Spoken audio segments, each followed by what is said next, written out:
Ya untuk ini saya kira memang kalau apa tadi.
Shalom, Bapak, Ibu, dan saudara-saudari sekalian. Kami Majelis HKBP Bogor mengucapkan selamat hari Minggu untuk kita semua. Selamat hari Minggu. Salam sejahtera kepada segenap warga jemaat yang datang beribadah pada hari ini. Jemaat yang dikasihi Tuhan, selamat hari Minggu bagi kita semua. Saat ini kita telah memasuki minggu ke-20 setelah Trinitatis. Kita berkumpul di tempat ini memuji dan memuliakan Tuhan, sebab Dia mulia dan agung. Berbahagialah kita dalam mempersiapkan hati kita untuk memuji Allah yang telah memberkati hidup kita.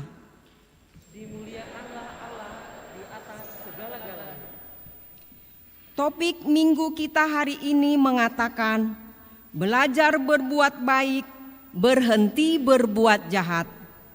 Sekarang marilah kita satukan hati dan pikiran kita dalam persekutuan yang kudus ini. Kita bernyanyi dari Kidung Jemaat nomor 3 ayat 1 sampai 3. Terima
dalam nama Allah Bapa dan nama anaknya Tuhan Yesus Kristus dan nama Roh Kudus yang menciptakan langit dan bumi. Amin. Demikianlah firman-Ku yang keluar dari mulut-Ku. Ia tidak akan kembali kepadaku dengan sia-sia, tetapi ia akan melaksanakan apa yang Ku kehendaki dan akan berhasil dalam apa yang Kusuruhkan kepadanya. Ayo, hai semua yang haus, marilah dan minumlah air. Dan hai orang yang tidak mempunyai uang, marilah, terimalah gandum tanpa uang pembeli, dan makanlah juga anggur dan susu tanpa bayaran. Carilah Tuhan selama Ia berkenan ditemuimu, berserulah kepadanya selama Ia dekat. Haleluya.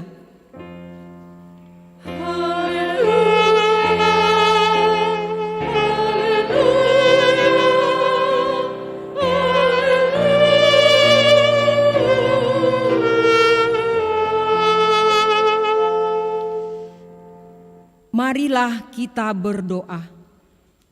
Ya Tuhan Allah, Bapa kami yang Maha Kuasa, Engkau adalah kudus dan kami adalah orang yang berdosa. Namun Engkau melindungi orang yang percaya dan datang berserah kepadamu. Karena itu kami datang memohon kasih-Mu. Janganlah tolak kami dari hadapan-Mu. Berilah kami hati yang setia mendengar firman-Mu, agar kami dapat melaksanakan kehendak-Mu di dalam Yesus Kristus Tuhan kami. Amin.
Marilah kita mendengarkan hukum Tuhan pada minggu ini yang tertulis di dalam hukum pertama sampai hukum ke-10.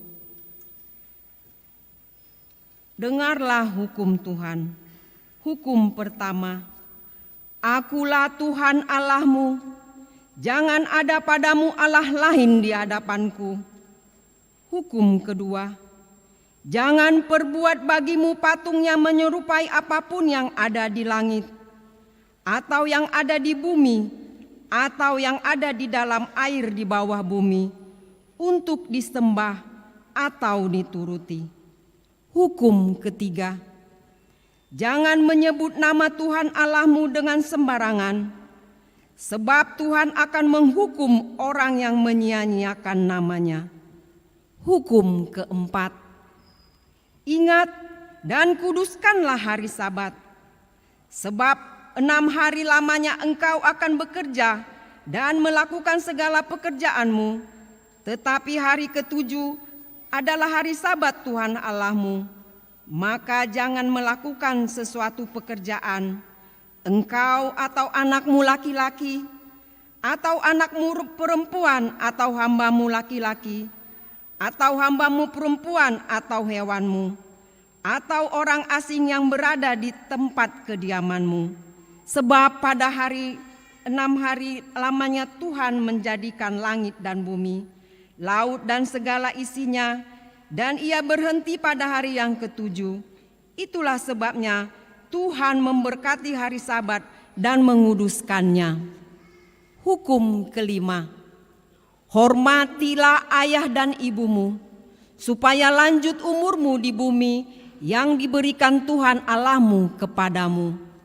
Hukum keenam, jangan membunuh. Hukum ketujuh, jangan berzina. Hukum kedelapan, jangan mencuri. Hukum kesembilan, jangan mengucapkan sasti dusta terhadap sesamamu manusia. Hukum kesepuluh, jangan mengingini rumah sesamamu, jangan mengingini istrinya atau hambanya laki-laki, atau hambanya perempuan atau lembunya, atau keledainya, atau apapun yang dimiliki sesamamu. Bagaimana firman Tuhan tentang 10 hukum ini? Aku, Tuhan Allahmu, adalah Allah yang cemburu, yang membalaskan kesalahan bapa kepada anak-anaknya, kepada keturunan yang ketiga dan keempat dari orang yang membenci aku. Tetapi aku menunjukkan kasih setia kepada beribu-ribu orang, yaitu mereka yang mengasihi aku dan berpegang pada perintah-perintahku. Demikian hukum Tuhan. Marilah kita memohon kekuatan dari Tuhan. Ya Tuhan Allah, Kuatkanlah kami melakukan yang sesuai dengan hukum. Amin.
Marilah kita merendahkan diri untuk mengaku dosa kita. Kita berdoa. Ya Allah Bapa kami yang di surga, Engkau mengampuni dosa kami orang yang hina dan tercela ini di dalam anak kesayangan-Mu. Kasihanilah kami, orang yang berduka cita yang berdosa ini. Nyatakanlah di dalam hati dan jiwa kami ini akan keampunan segala dosa dan kesalahan kami itu. Karuniakanlah Roh Kudus bagi kami untuk memberi kekuatan, keteguhan, dan ketetapan hati supaya iman kami tidak tergoyahkan. Bimbinglah dan ajarlah kami ya Tuhan, agar kami benar-benar dan sungguh-sungguh menyerahkan diri, hati dan jiwa kami kepadamu saja, sebagai korban yang hidup dan kudus, oleh sebab anak-Mu, Yesus Kristus Tuhan kami. Amin. Janji Tuhan tentang pengampunan dosa.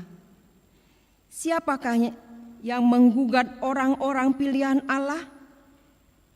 Allah yang membenarkan mereka?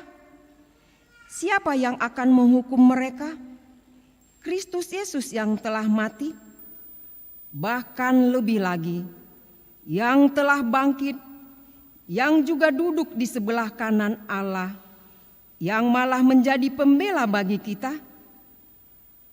Kemuliaan bagi Allah di tempat yang maha tinggi. Amin.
Marilah kita mendengar firman Tuhan yang ditetapkan sebagai nas epistel minggu ini, yaitu dari kitab Roma ayat 6, dari kitab Roma 6 ayat 15 sampai 23.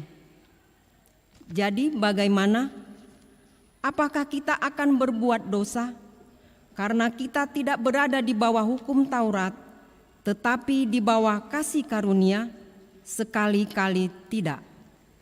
Apakah kamu tidak tahu bahwa apabila kamu menyerahkan dirimu kepada seseorang sebagai hamba untuk mentaatinya, kamu adalah hamba orang itu yang harus kamu taati, baik dalam dosa yang memimpin kamu kepada kematian, maupun dalam ketaatan yang memimpin kamu kepada kebenaran? Tetapi syukurlah kepada Allah. Dahulu memang kamu hamba dosa, tetapi sekarang kamu dengan segenap hati telah menaati pengajaran yang telah diteruskan kepadamu. Kamu telah dimerdekakan dari dosa dan menjadi hamba kebenaran. Aku mengatakan hal ini secara manusia karena kelemahan kamu. Sebab sama seperti kamu telah menyerahkan anggota-anggota tubuhmu menjadi hamba kecemaran dan kedurhakaan yang membawa kamu kepada kedurhakaan, demikianlah kamu sekarang harus menyerahkan anggota-anggota tubuhmu menjadi hamba kebenaran yang membawa kamu kepada pengudusan. Sebab kamu hamba dosa, kamu bebas dari kebenaran. Dan buah apakah yang kamu petik daripadanya? Semua itu menyebabkan kamu merasa malu sekarang, karena kesudahan semuanya itu ialah kematian. Tetapi sekarang, setelah kamu dimerdekakan dari dosa dan setelah kamu menjadi hamba Allah, kamu beroleh buah yang membawa kamu kepada pengudusan, dan sebagai kesudahannya ialah hidup yang kekal. Sebab upah dosa ialah maut, tetapi karunia Allah ialah hidup yang kekal dalam Kristus Yesus Tuhan kita. Demikianlah firman Tuhan. Berbahagialah orang yang mendengar firman Allah serta memeliharanya. Amin. Mari kita dengarkan lagu pujian dari Kor Narwastu. Sia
marilah kita bersama-sama mengaku iman kepercayaan kita, sebagaimana teman-teman seiman di seluruh dunia, kita bersama-sama mengucapkannya.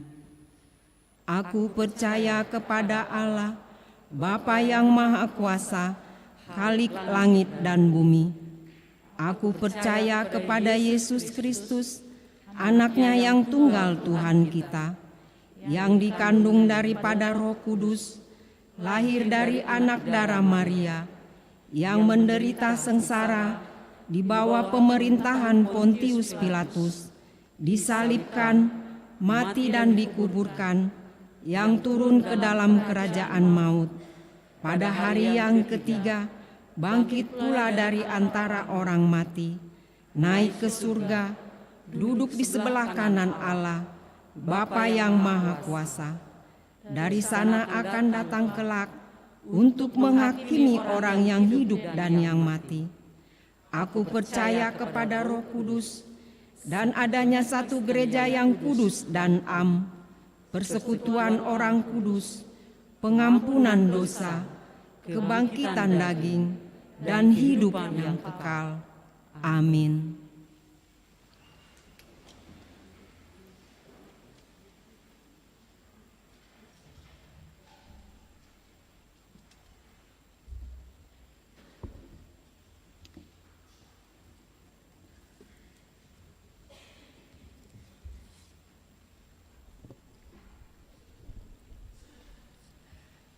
Jemaat yang dikasihi oleh Tuhan Yesus Kristus, marilah kita mendengar warta jemaat HKBP Bogor Minggu 30 Oktober 2022. Yang pertama, warta umum. Nama minggu kita hari ini adalah Minggu ke-20 setelah Trinitatis. Topik minggu kita adalah belajar berbuat baik, berhenti berbuat dosa.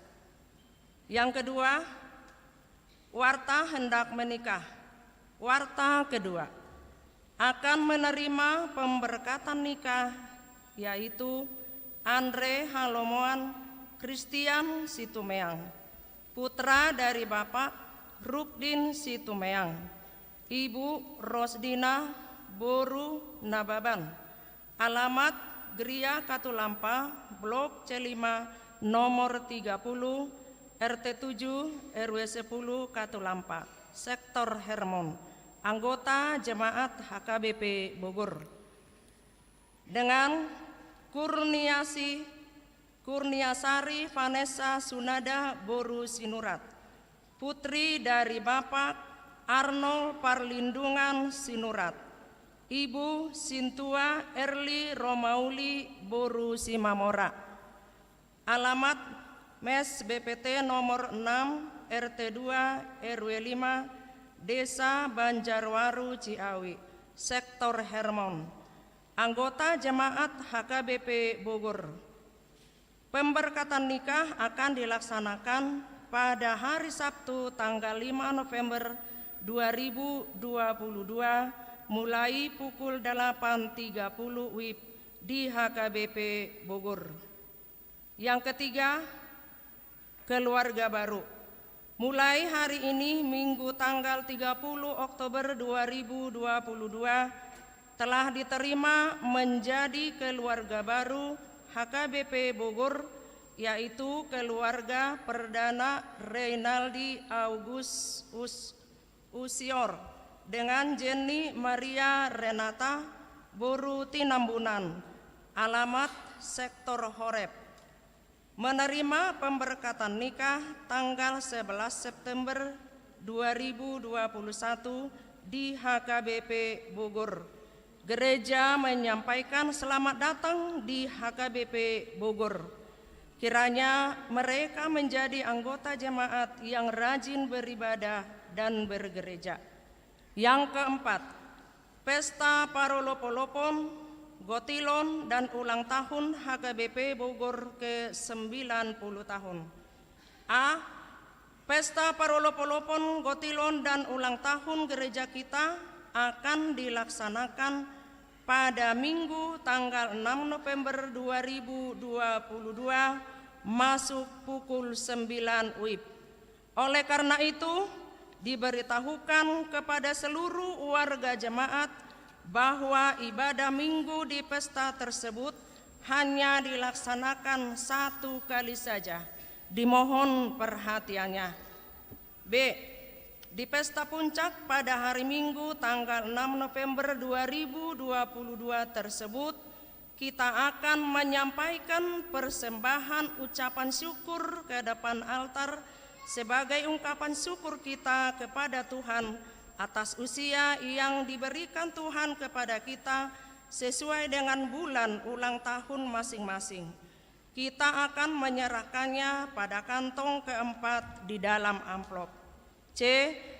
Setelah selesai acara ibadah minggu, dilanjutkan dengan acara ulang tahun dan tortor sektor, tortor perhalado, dan tortor kategorial. Diminta kepada semua jemaat untuk membawa ulos masing-masing. D. Kita tetap menjaga protokol kesehatan dengan memakai masker. Yang kelima, meninggal dunia. Pada hari Jumat tanggal 28 Oktober 2022 telah meninggal dunia Theophany Grace Burugultom Naposobulung, tutup usia 21 tahun, anak dari keluarga Sintua Saurtua MP Gultom Inang Borumanik, alamat sektor Horeb. Pemakaman dilaksanakan pada hari Sabtu tanggal 29 Oktober 2022 di TPU Situ Gede. Gereja menyampaikan turut berduka cita kepada keluarga. Kiranya Tuhan memberikan penghiburan dan kekuatan kepada keluarga yang ditinggalkannya. Yang keenam, pertangyangan sektor. Pada hari Kamis tanggal 3 November 2022 mulai pukul 19 WIB, ibadah pertangyangan sektor bertempat di gedung sekolah minggu lantai 2. Tuan rumah dan pelayan pertangyangan sektor adalah sektor Kapernaum, sektor Yerusalem, sektor Peniel, dan sektor lainnya dapat mengikuti melalui Zoom link akan dibagikan oleh Sintua sektor melalui WA Group. Diminta kepada jemaat supaya hadir mengikuti ibadah pertangyangan tersebut dengan mengikuti protokol kesehatan. Yang ketujuh, kunjungan gerejawi paduan suara Kor Inahana. Pada hari ini Minggu tanggal 30 Oktober 2022, paduan suara Kor Inahana melakukan kunjungan gerejawi ke HKBP Bincarung yang dipimpin oleh Pendeta Rebecca S. Hutasoit MTH. Mari kita doakan agar kunjungan gerejawi tersebut berjalan dengan baik, menjadi puji-pujian bagi kemuliaan Tuhan. Yang kedelapan, Tona Sinode Godang HKBP. Sinode Godang HKBP telah berlangsung dengan baik pada hari Senin sampai hari Kamis tanggal 24 sampai tanggal 27 Oktober 2022 di Seminarium Sipoholon Tarutung. Setelah selesai warta jemaat ini, kita akan mendengarkan Tona Sinode Godang. Yang berikutnya, Dewan Koinonia Sekolah Minggu. Berhubung karena hari Minggu tanggal 6 November 2022, Pesta Parolopolopon, Gotilon, dan ulang tahun HKBP Bogor ke-90 tahun, maka ibadah sekolah minggu dilaksanakan 1 kali, yaitu horong 0, horong 3, digabung menjadi pukul 9 WIB di gedung sekolah minggu lantai 2. Dewan Marturia Seksi Sending.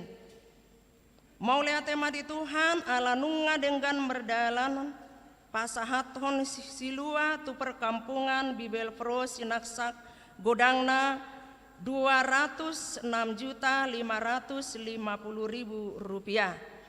Huria pasahaton mauleate tusuderua sena pasahaton silua nama-nama terlampir. Dewan Koinonia Seksi Kesehatan pada hari ini Minggu tanggal 30 Oktober 2022 mulai pukul 8 sampai pukul 11.30 WIB, Seksi Kesehatan bekerjasama dengan PMI Bank Darah akan mengadakan aksi donor darah dan pemeriksaan kesehatan gratis oleh PT Kimia Farma Apotek bertempat di lantai dasar.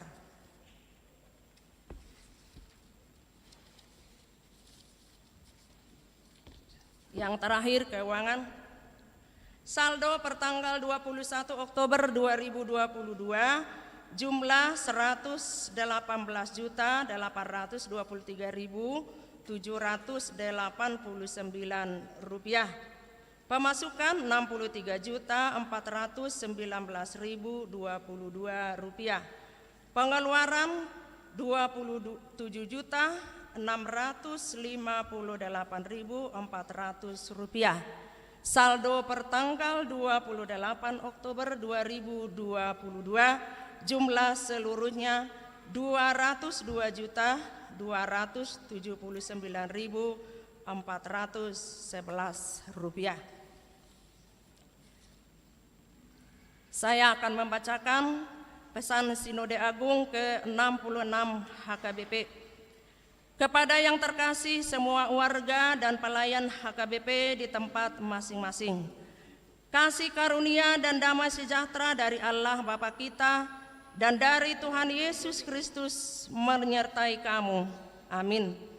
Terpujilah Tuhan kita Yesus Kristus, Sang Raja Gereja, yang setia menyertai dan memberkati gerejanya dalam setiap aras pelayanannya.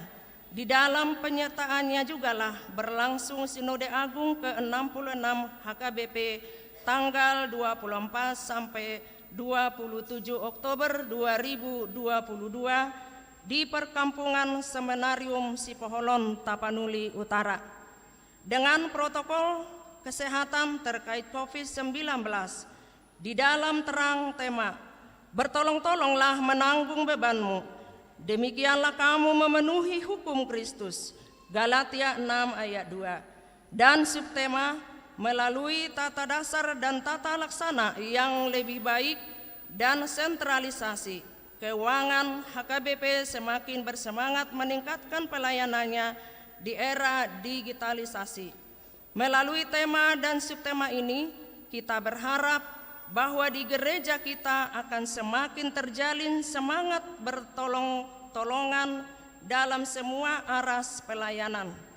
Sinode Agung ini dibuka dengan ibadah dan perjamuan kudus untuk mengarahkan dan mengantarkan semua peserta agar mengikuti sinode tersebut di dalam doa dan semangat persaudaraan dalam menetapkan berbagai keputusan yang sangat penting dan berpengaruh besar dalam perjalanan pelayanan HKBP ke depan. Kita menyambut dengan sukacita kehadiran unsur pemerintah dalam Sinode Agung ini yang telah menyampaikan harapan dan sumbangan pemikiran kepada semua peserta. Gereja dan pemerintah diharapkan seirama dalam mengatasi berbagai penyakit sosial masa kini yang dapat merusak peri kehidupan masyarakat dan bangsa kita. Kerjasama kedua belah pihak juga diharapkan dalam meningkatkan kesehatan dan taraf kehidupan yang memang kita rasakan sudah semakin baik. Sinode Agung menyambut kehadiran Kapolda Sumatera Utara, terlebih sambutan Presiden RI Bapak Insinyur Haji Joko Widodo yang mendorong HKBP agar meningkatkan keikutsertaannya dalam menyokong pemerintah mewujudkan keamanan bangsa, sekaligus semakin bersungguh-sungguh memperlihatkan kesehatan warga dan pelayanannya di seluruh tanah air.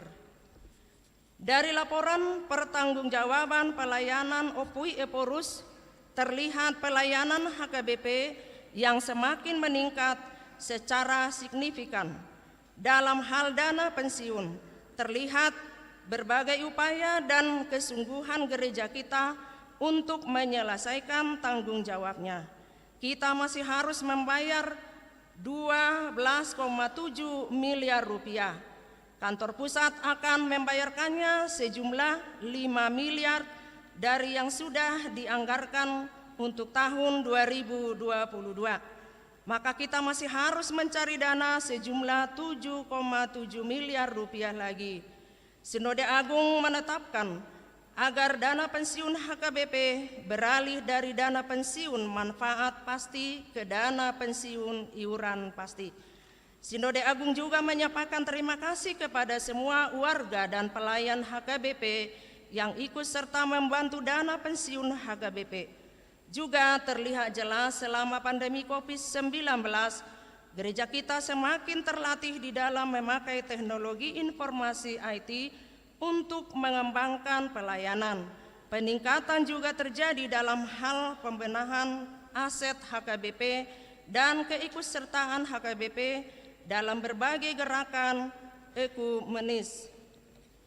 Sinode Agung juga menggumuli berbagai peristiwa yang terjadi di berbagai belahan dunia yang juga sudah digumuli dalam sidang raya Dewan Gereja Dunia, yakni perang Ukraina dan berbagai perang lainnya yang terjadi di berbagai kawasan dunia ini.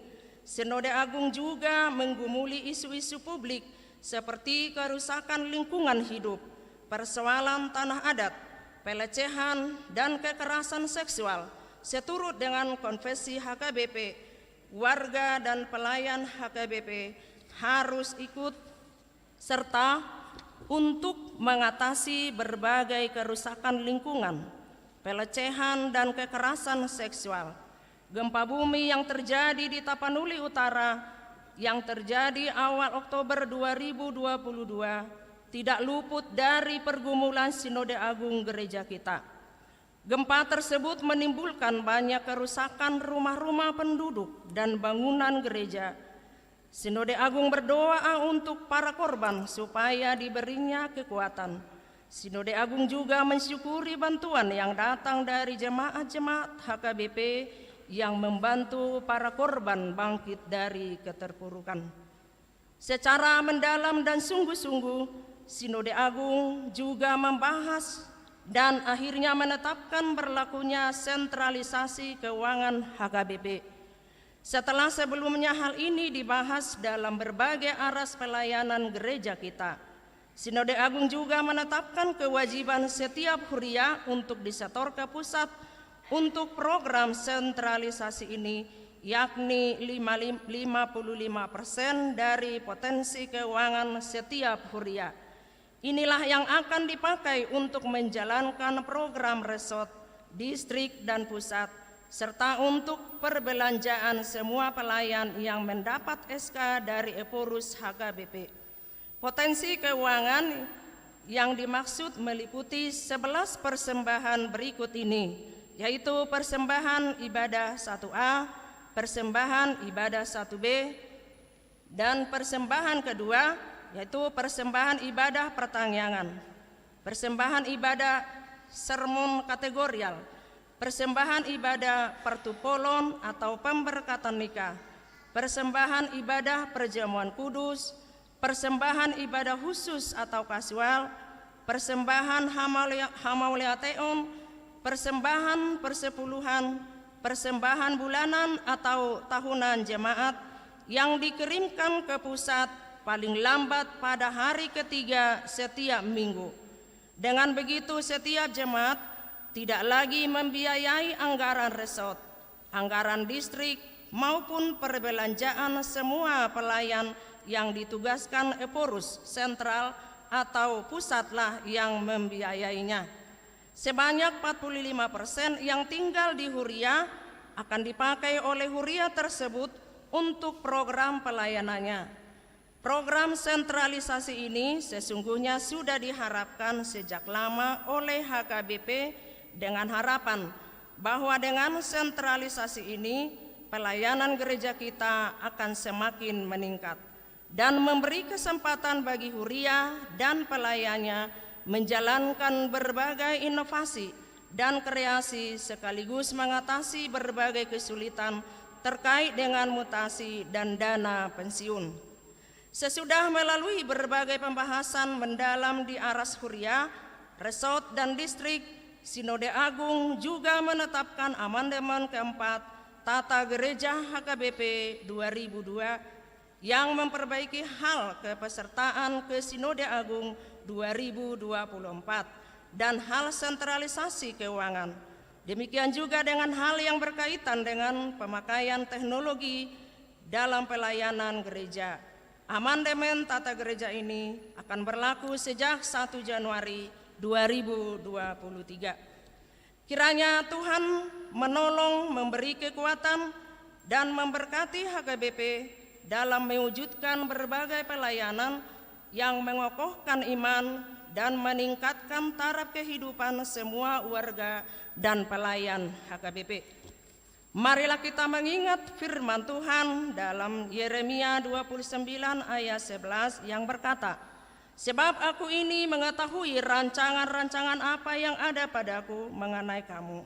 Demikianlah firman Tuhan, yaitu rancangan damai sejahtera dan bukan rancangan kecelakaan, untuk memberikan kepadamu hari depan yang penuh harapan."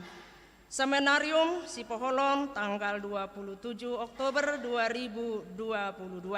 Salam dan doa atas nama seluruh peserta Sinode Agung Eporus HKBP, Pendeta Dr. Robinson Butar-Butar. Demikianlah Manginang warta jemaat yang bisa saya bacakan dari depan. Yang tidak lengkap saya bacakan, marilah kita baca yang ada di warta yang ada pada kita masing-masing. Tuhan Yesus memberkati.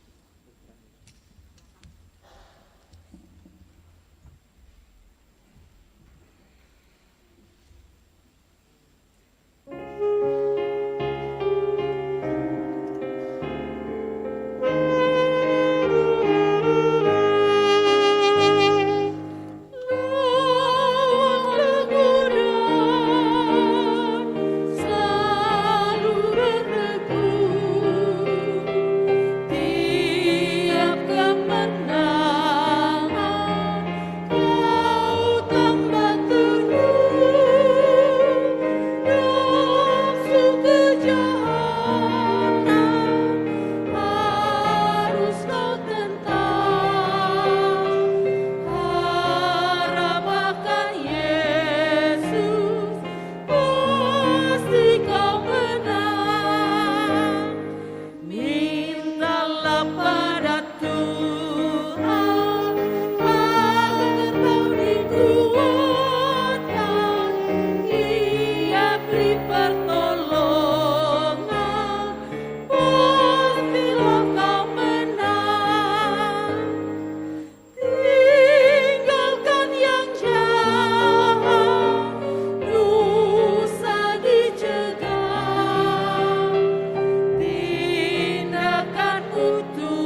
Damai sejahtera Allah yang melampaui segala akal, itulah yang memelihara hati dan pikiranmu di dalam Kristus Tuhan kita.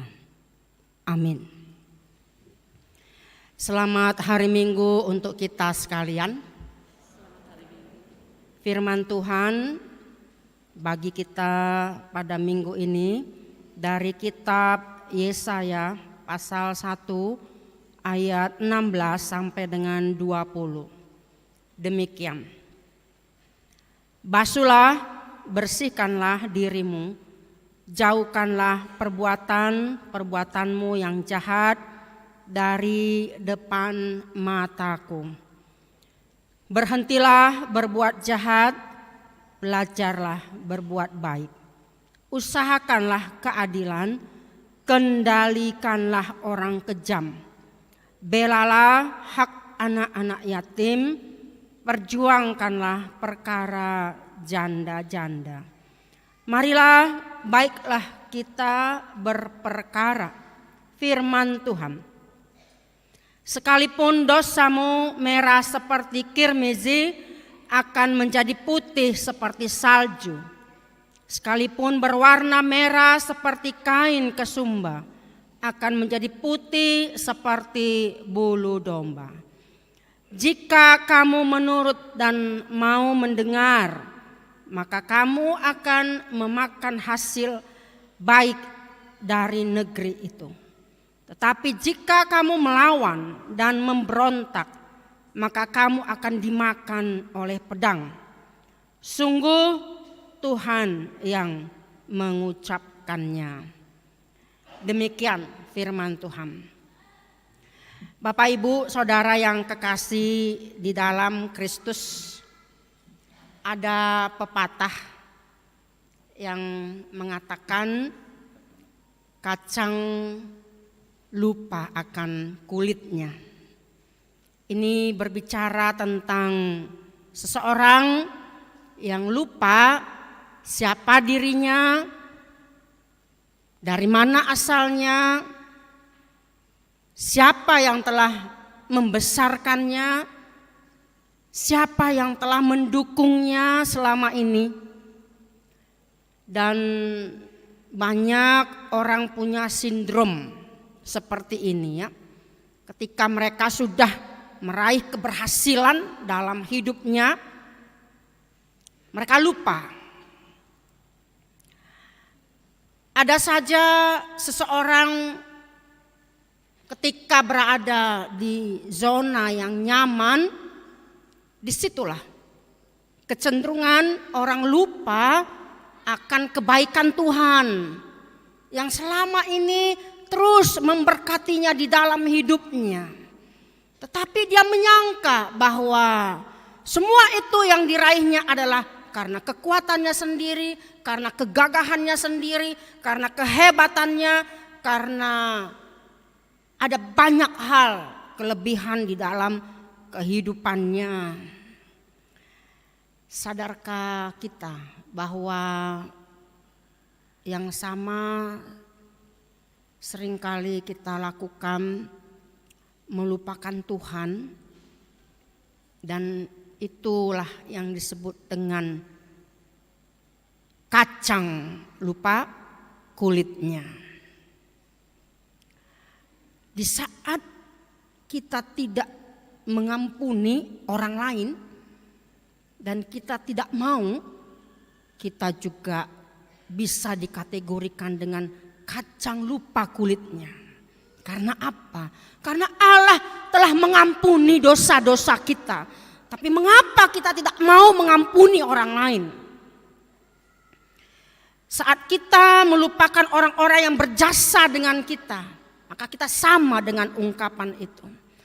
Ketika saat sebuah bangsa tidak lagi menghargai jasa pengorbanan para pahlawannya, dan pada saat para pejabat tidak lagi ingat terhadap janji-janji yang pernah diucapkan kepada rakyat, itu sama juga dengan kacang lupa kulitnya. Atau juga kita sebagai anak tidak menghargai, tidak menghormati orang tua kita, alias si Mardan, itu sama dengan kacang lupa kulitnya. Atau seorang murid mengabaikan semua pengajaran yang telah diberikan oleh gurunya. Itu sama dengan kacang lupa kulitnya. Bapak Ibu, saudara yang kekasih dalam Kristus, Nabi Yesaya mengkritik pedas bangsa Israel pada waktu itu. Di dalam pasal 1 ini dikatakan bahwa lembu saja mengenal pemiliknya, dan keledai, binatang yang bodoh, mengenal palungannya.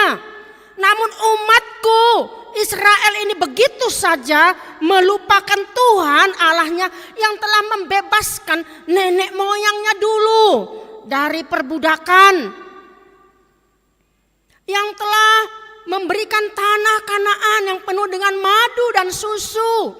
Ketika mereka hidup dalam zona yang nyaman, mereka lupa akan Tuhan, bahkan mereka memalingkan wajahnya kepada ilah-ilah lain, menyembah bersujud kepada dewa-dewi. Inilah kebencian, kemarahan Tuhan terhadap umat itu. Mengapa sulit untuk belajar berbuat baik dan berhenti berbuat jahat? Ada 3 hal yang mereka lupa. Lupa akan kacang, akan kulitnya, seperti itu. Yang pertama adalah mereka lupa mereka itu sebagai umat perjanjian Allah, bangsa yang kudus, imamat yang rajani, harus menjadi berkat bagi bangsa lain. Lupa mereka. Mereka sama seperti bangsa-bangsa lain menyembah berhala, melupakan kebaikan Tuhan, pengasihan Tuhan bagi mereka. Yang kedua, mereka lupa akan hukum Taurat. Mereka tidak lagi menaati hukum Taurat sebagai penuntun, sebagai filosofi yang mengatur pedoman kehidupan mereka, baik secara kerohanian dan juga secara sosial. Yang ketiga, mereka lupa akan bait Allah. Fungsi bait Allah pada waktu itu adalah dipahami bahwa Allah hadir di dalam baitnya untuk menyampaikan berkat, menyampaikan pengampunan dosa, menyampaikan penghapusan dosa melalui korban-korban bakaran. Tapi apa yang mereka lakukan? Mereka lupa, mereka umat yang kudus. Mereka lupa bahwa Tuhan itu adalah Tuhan Allah yang kudus. Selalu mereka kompromi dengan dosa.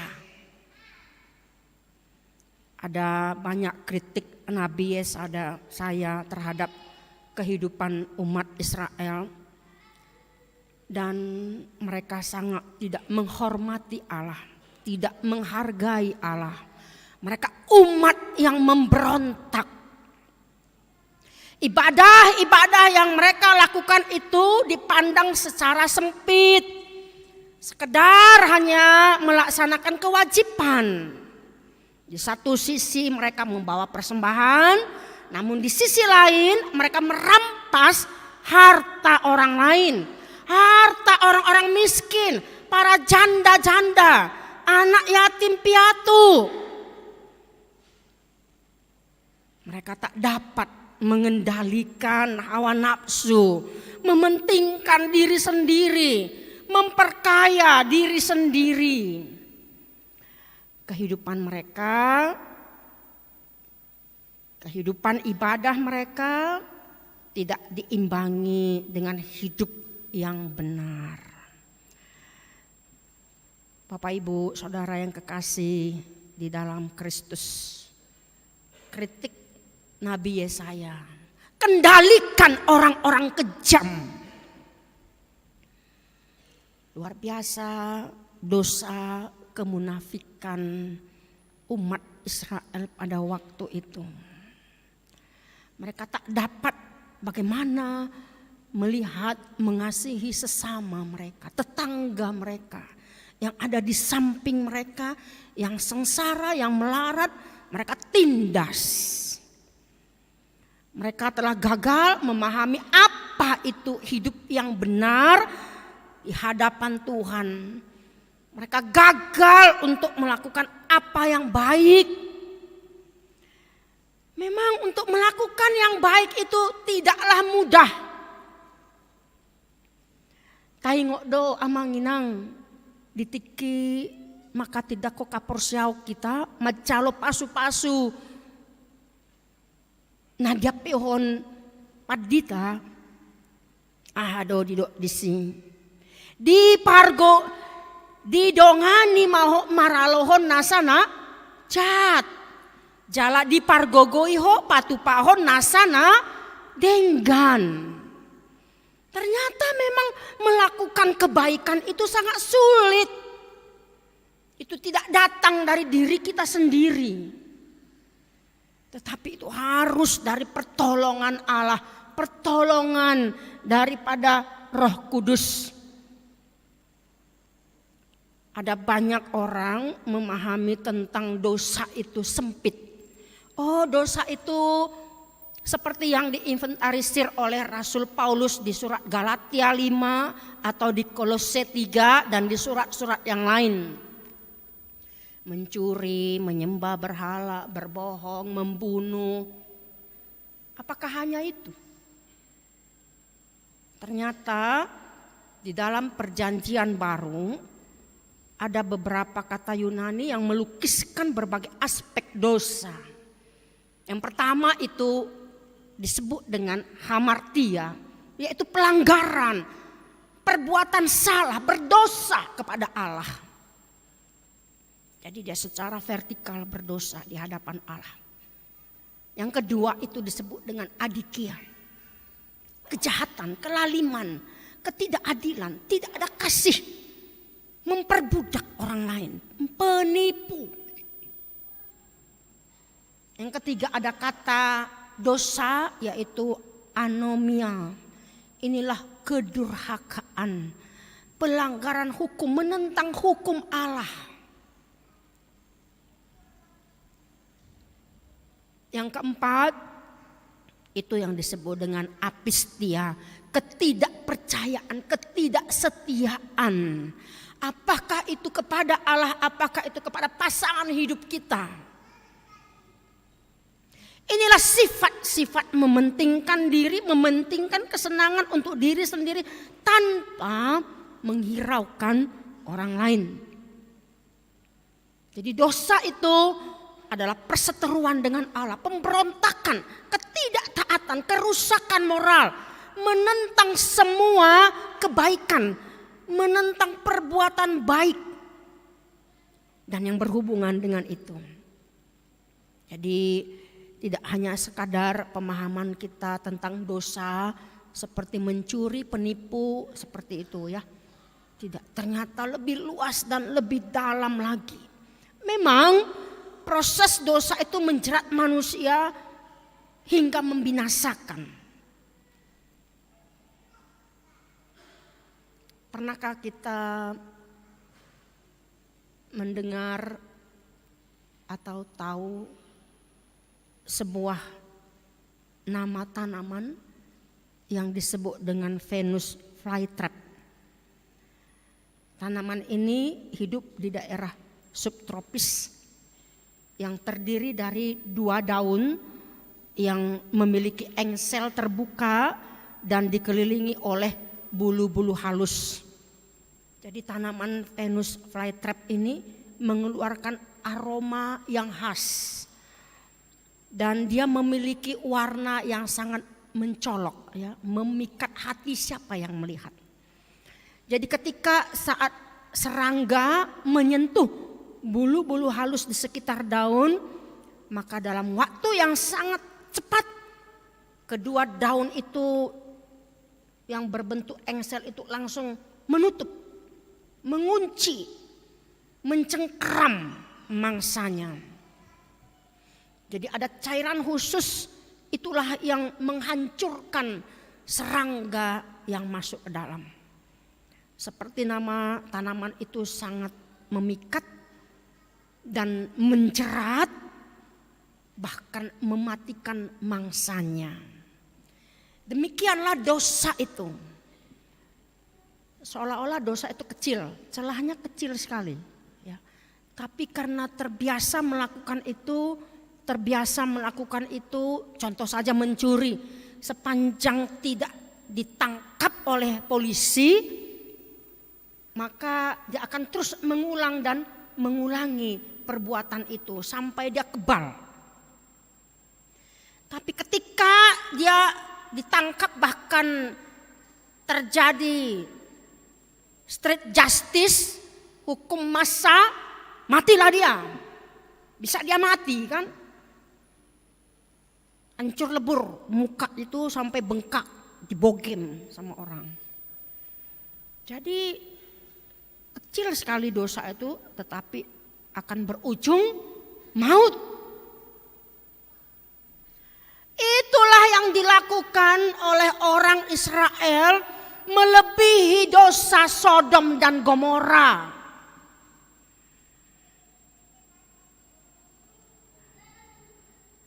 Ada orang muda mengatakan begini, ketika PA Naposoya pada waktu-waktu lampau, inang dosa itu kan tidak bejendol.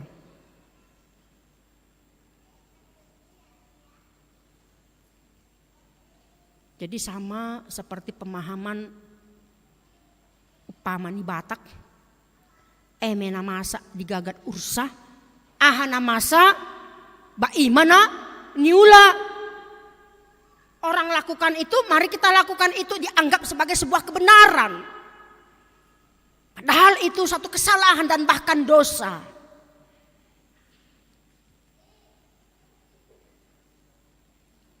Seandainya kita dapat mengenal Allah dalam perjanjian lama, bagaimana? Allah itu Allah pemurka, ya. Allah itu Allah pemarah. Tapi di satu pihak kasihnya itu melebihi dari kemarahannya. Tapi sebelum itu kita lihat dulu ke belakang. Apa yang terjadi pada waktu masa Nuh? Tuhan mendatangkan air bah. Apa tujuan air bah itu? Untuk melahirkan manusia-manusia baru. Tetapi apa yang terjadi? Bahkan dosa itu terus beranak pinak, terus merajalela dalam kehidupan manusia.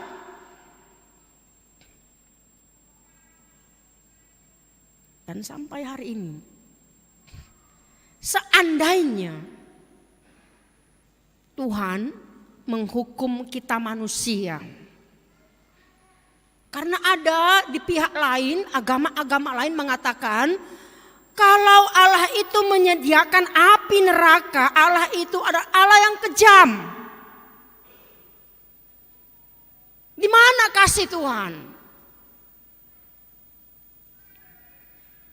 Padahal Tuhan menghajar seseorang, menghukum kita manusia untuk apa? Supaya dia bertobat, supaya dia berubah. Supaya dia menjadi manusia yang terbaik, melakukan yang baik. Seandainya Tuhan marah karena kita melakukan dosa, tangan saya melakukan sesuatu yang salah, dan ketika itu juga Tuhan membuntungkan tangan saya, apa jadinya? Jadilah saya orang yang cacat, ya. Maaf. Jika mata saya salah melihat sesuatu yang adalah dosa, lalu Tuhan mencungkil mata saya. Begurang nama jol maga besi mata sada di portibio nanti. Seandainya saya mengata-ngatai orang lain, memburuk-burukkan, menjelek-jelekkan, memfitnah orang lain. Tiba-tiba roh mani debata pitor di papeol. Simak udah menibaun satta dia te. Bagurang nama jol mana peol te. Iportibion. Do laka-laka nape salah gabe peol. Si majojak naik. Bagaimana?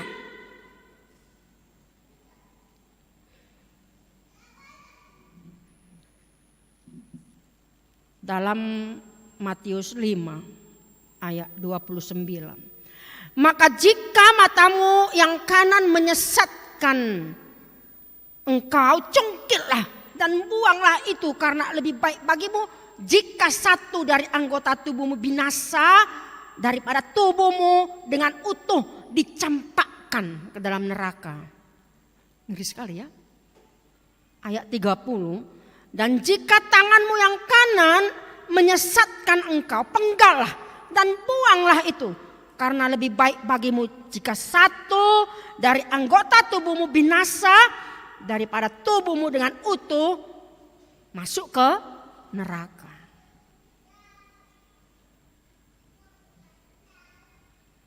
Apa yang terjadi dengan Sodom dan Gomora?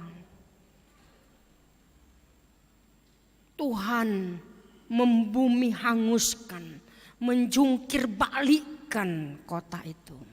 Supaya tidak ada lagi kota seperti itu di dunia ini. Karena apa? Orang-orang yang ada di dalamnya melakukan dosa yang telah menjijikkan hati Tuhan.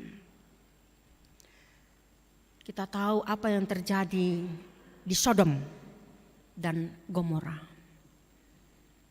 Seperti itulah yang dilakukan oleh orang Israel. Ternyata kemarahan Tuhan ada juga batasnya ya. Jika memang itu perlu dihukum, dihajar-hajarlah, hukum. Maka nanti kemudian Tuhan masih mengumpulkan, masih memberikan peringatan-peringatan, kritikan-kritikan oleh Nabi Yesaya, seperti renungan kita kemarin hari Sabtu. Kadang-kadang orang dikritik saja marah, tersinggung, sakit hati, nggak mau lagi ke gereja, marah dengan pendetanya. Soalnya namanya bayi do padita tahun dijami tanah ini.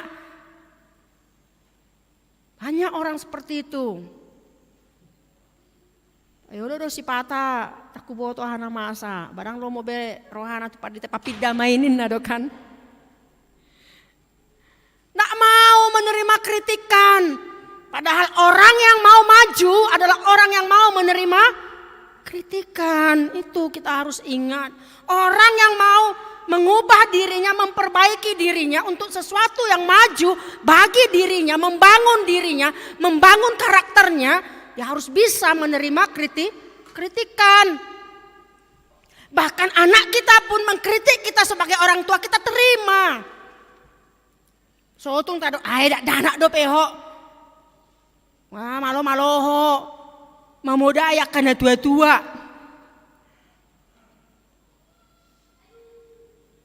Jadi ada banyak hal Tuhan pakai orang untuk mengubah kita.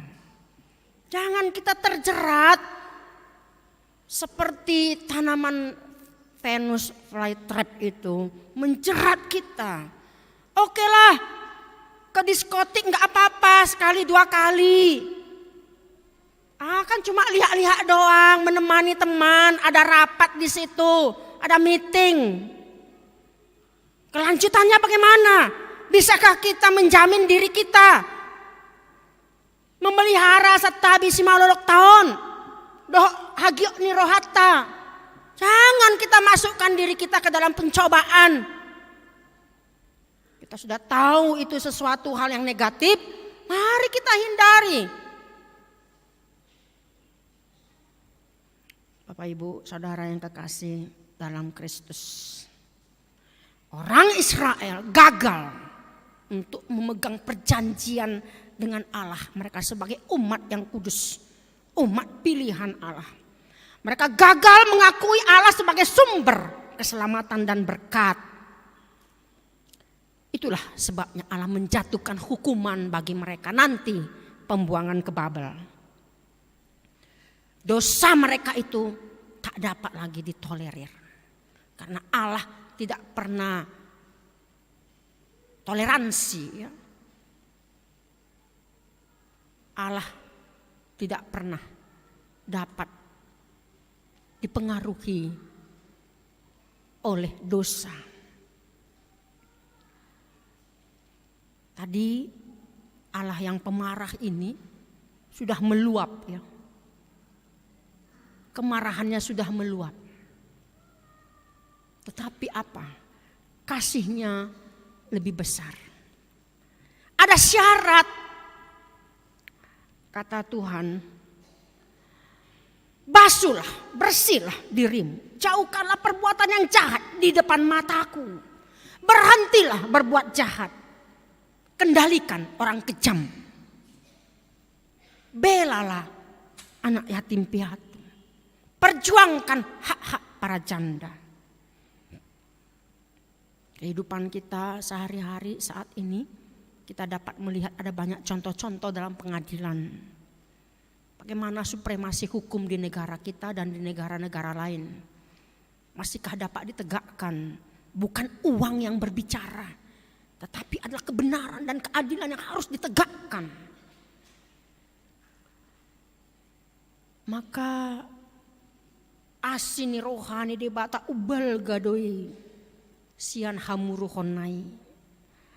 Tuhan menawarkan pengampunan dosa.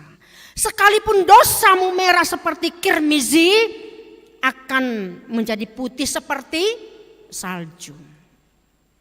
Pernahkah Bapak Ibu melihat tanaman kirmizi? Ketika saya melayani di Resort Barus, ada di situ namanya Pagaran Purbatua. Lalu saya melihat ada sebuah pohon tanaman yang tidak tinggi ya. Dia hanya setinggi lebih kurang 2 meter. Dan dia mengeluarkan bunga yang sangat indah, berwarna merah. Lalu saya katakan, ini namanya apa? Aisongona di bibel taido inang. Kirmizi nina. Masa sih, saya kurang percaya. Masa ada tanaman kirmizi di Indonesia, di Tapanuli Tengah, di daerah Purbatua ini, saya bilang. Ido pahami akan tua-tua najolo maddo ido hau kirmizi. Wah, saya sangat senang. Rupanya ini dia bunga kirmizi. Ya. Dia berwarna merah, indah sekali. Jarang kita menemui warna merah di tanaman yang lain. Begitulah merahnya dosa kita itu, semerah kirmizi. Akan putih seperti salju. Semerah apa dosa kita?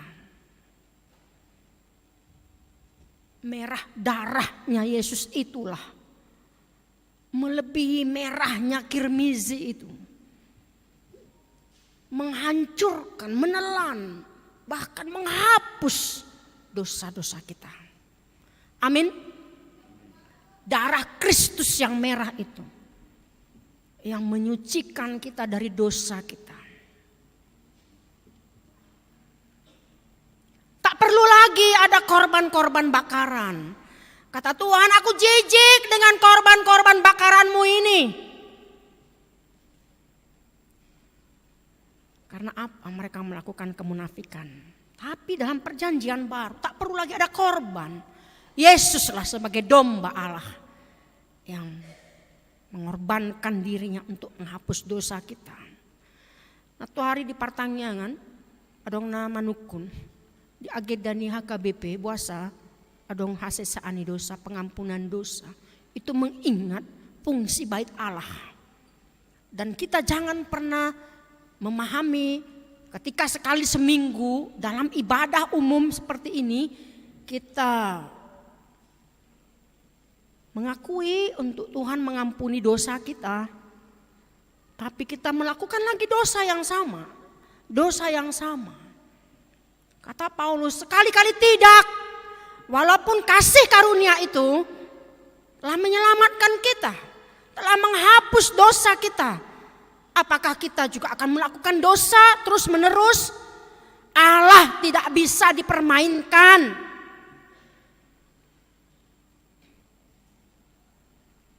Tang boy kita marmiam-miam tu debata.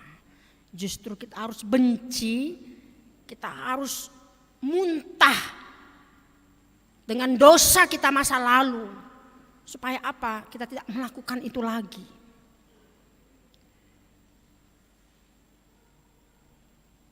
Holan halo dedo nabadabu tulobang nasarupati.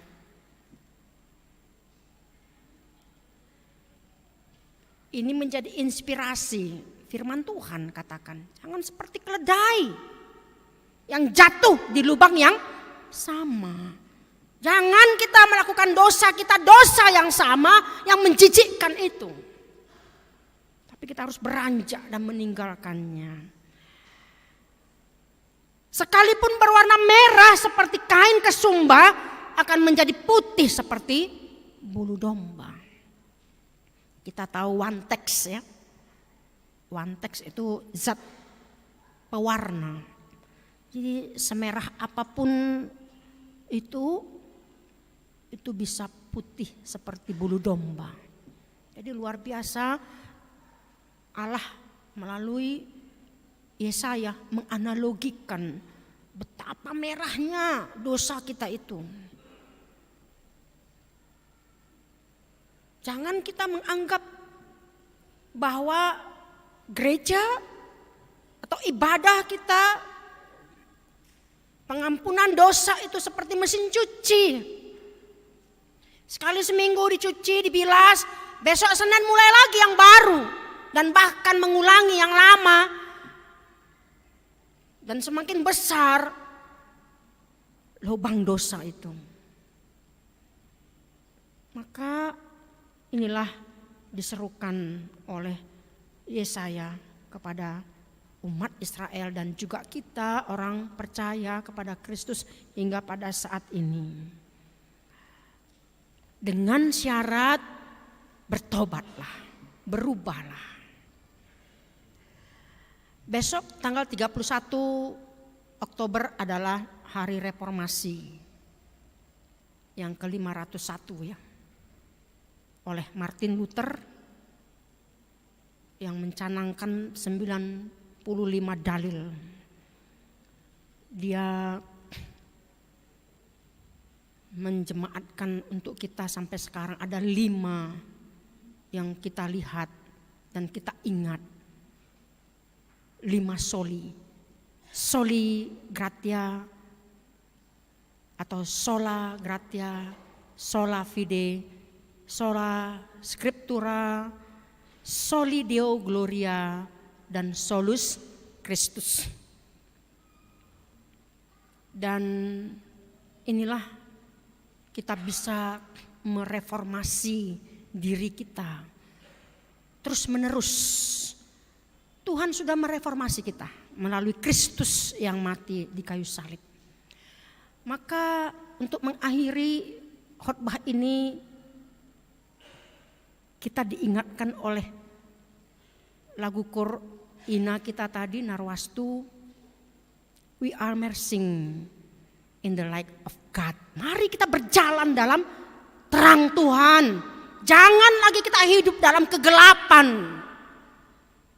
Mari kita hidup dalam terang Tuhan dan menerangi orang lain supaya bersama-sama berjalan dalam terang Tuhan. Bapak Ibu, saudara yang kekasih dalam Kristus. Upah dosa adalah maut, tapi karunia Allah hidup yang kekal. Inilah yang harus kita pegang. Mari kita hidup di dalam jalan terang Tuhan Dan mari kita tanggalkan semua dosa-dosa kita. Amin. Kita berdoa. Bapa di sorga, kami bersyukur karena kasih Tuhan memberkati kami dapat mendengar, menerima firman-Mu. Terangilah hati kami melalui Roh-Mu yang kudus, mampukan, kuatkan kami melakukan seturut dengan kehendak Tuhan. Apapun dosa masa lalu kami Tuhan, Engkau sudah mengampuninya di dalam darah Kristus yang telah mati di kayu salib. Begitu berharganya kami di hadapan Tuhan. Itulah kasih karunia yang telah menyelamatkan kami. Biarlah kami terus berjuang untuk melawan dosa. Tolong kami Tuhan, agar kami berjalan dalam terang dan dapat menerangi kehidupan orang yang masih hidup dalam kegelapan.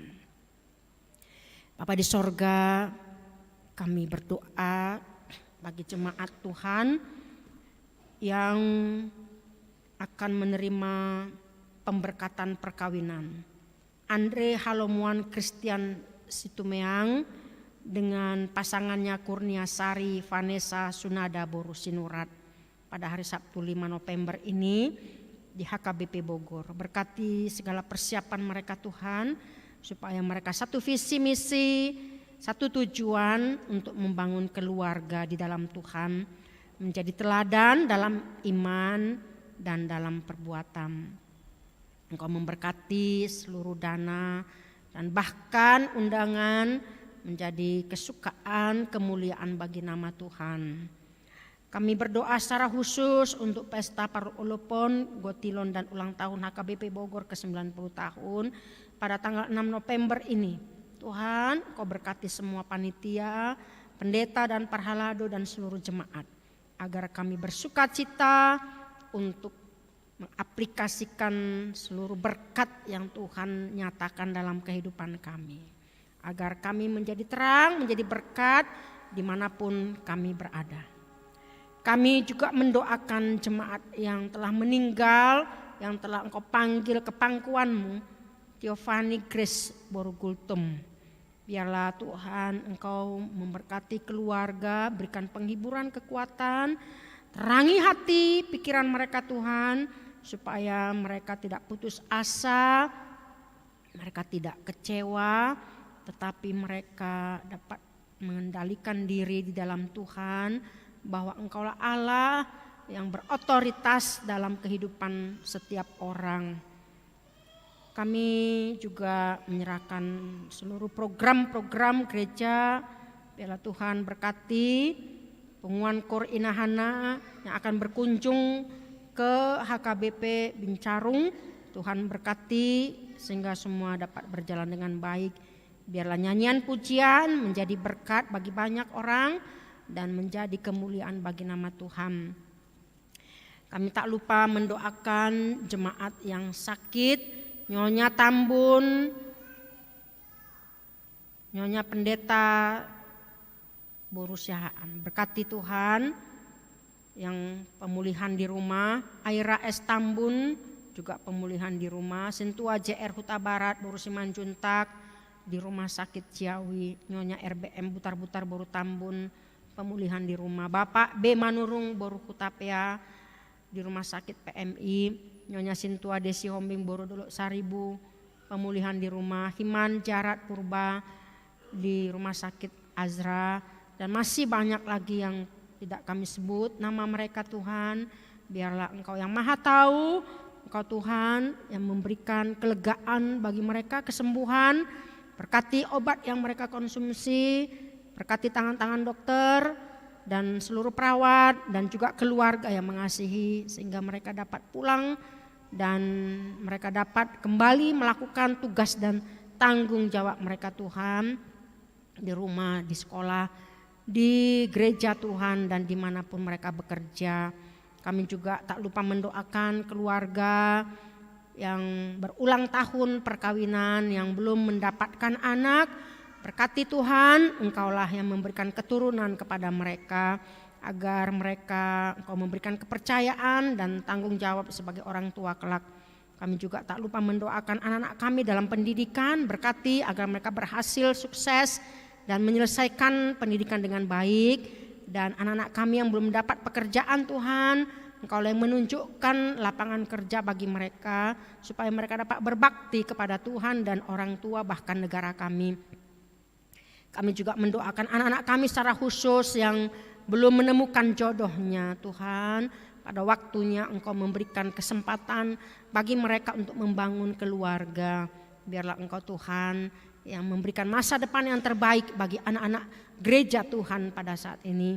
Dan seluruh orang tua berkati kami, beri kami wibawa sorgawi untuk memberikan, menyampaikan nasihat firman-Mu Tuhan di tengah-tengah keluarga. Teguran-teguran, kritikan-kritikan yang membangun, agar dapat bertumbuh dengan baik anak-anak kami menjadi anak-anak yang takut akan Tuhan. Juga orang tua kami Tuhan, seluruh jemaat yang dalam keadaan lemah karena usia lanjut, tak berdaya, yang berbaring di tempat tidurnya ataupun di kursi rodanya, dimanapun mereka Tuhan, Engkaulah yang memberkati, Engkaulah yang membukakan sorga bagi mereka. Pegang tangan mereka Tuhan supaya mereka tidak tersesat oleh pengaruh-pengaruh dan suara-suara iblis yang membuat mereka lupa akan Tuhan. Kami percaya melalui keluarga, anak-anak Peparan, mendoakan agar mereka tetap di dalam tangan Tuhan. Dan semua kami yang hadir pada saat ini, ada banyak pergumulan kami. Tuhan berkati. Beri kami solusi hikmat yang daripada-Mu, sehingga kami bersukacita menjalani hari-hari yang Tuhan berikan bagi kami. Terima kasih Tuhan, Engkau yang sudah mengampuni dan menebus dosa kami. Di dalam Kristus kami berdoa dan bersyukur. Amin. Kita kembali bernyanyi sambil mengumpulkan persembahan.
Kita berdoa menyerahkan persembahan kita kepada Tuhan.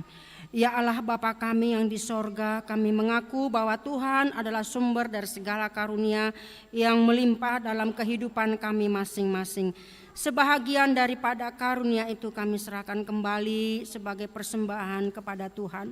Terimalah dan berkatilah persembahan umat-Mu ini, agar dapat kami pergunakan untuk pekerjaan dan pelayanan kerajaan Tuhan di dunia ini. Bukalah hati kami untuk mengenal betapa banyak berkat dan karunia yang kami peroleh dari Tuhan, supaya kami senantiasa bersyukur kepadamu. Di dalam nama Yesus Kristus Tuhan kami. Amin. Tuhan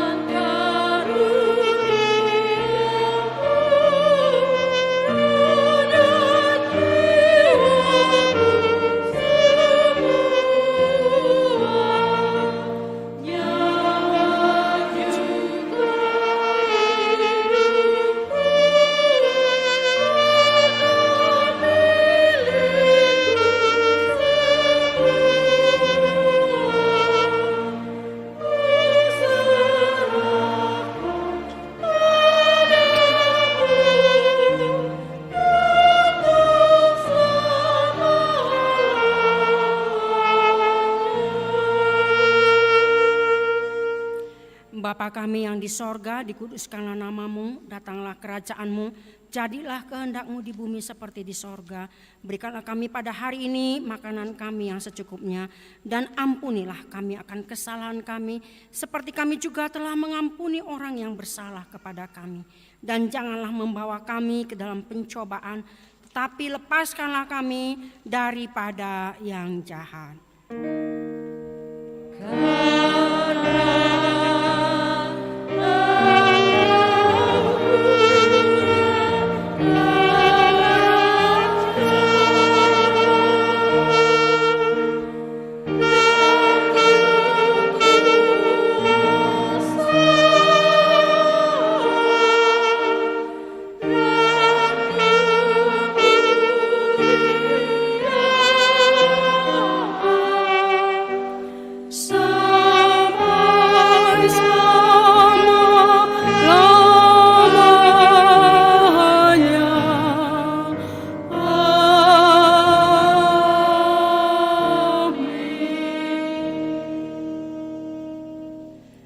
Tuhan memberkati engkau dan melindungi engkau. Tuhan menyinari engkau dengan wajah-Nya dan memberi engkau kasih karunia. Tuhan menghadapkan wajah-Nya kepadamu dan memberi engkau damai sejahtera.